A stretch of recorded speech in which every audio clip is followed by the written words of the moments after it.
Hey, thank you for joining me today in this video. I want to talk about hemochromatosis. You may have it, or someone you love may have it, and that's why you clicked on this video. Surprisingly, there are a few channels on YouTube about hemochromatosis, not a lot, but there's a few, and I just want to add to that.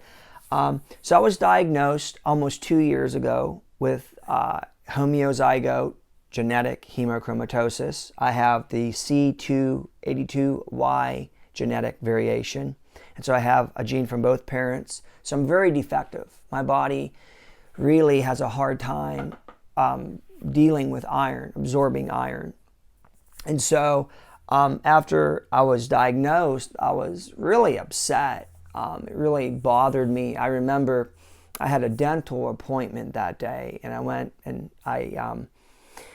I had my dental appointment, and I came back into my vehicle and I looked on my phone, and I have an app that all my medical tests come through on the app, which is kind of cool.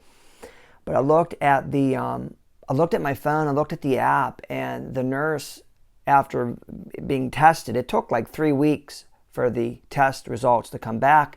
I live in Western Pennsylvania. The results went the blood test went way down to California. So it took a few weeks to come back. It came back, and the lady says, you tested positive. You have 2 genetic defects, one from both parents. Some people just have one from the paternal or maternal genetic variation. I have 2, I have both.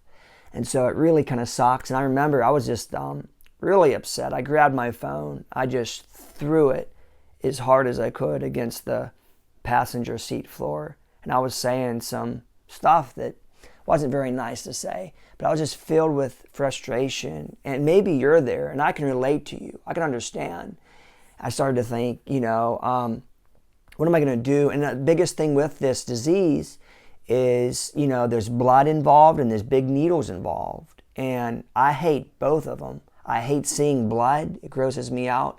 And I hate big, long needles. And that's the conventional model for this. But I was just really upset, really feeling hopeless, and maybe, you can relate. So what I did was I started with the phlebotomies. That's the conventional route. There's really no medication they give you. They don't really bring up about a diet. I mean, you have to do the research on that yourself. I've done it. I'll give it to you in other videos coming up here soon.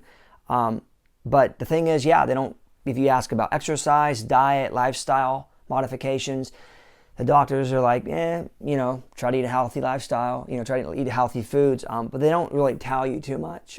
They just tell you about going in for the phlebotomies. And some people tolerate that okay. Some don't tolerate that too well. But that's what you get. But I've tried different things. I've read some books, but I'll be getting into that in some other videos. So that's all for now. Thank you for watching. I'll see you in the next video.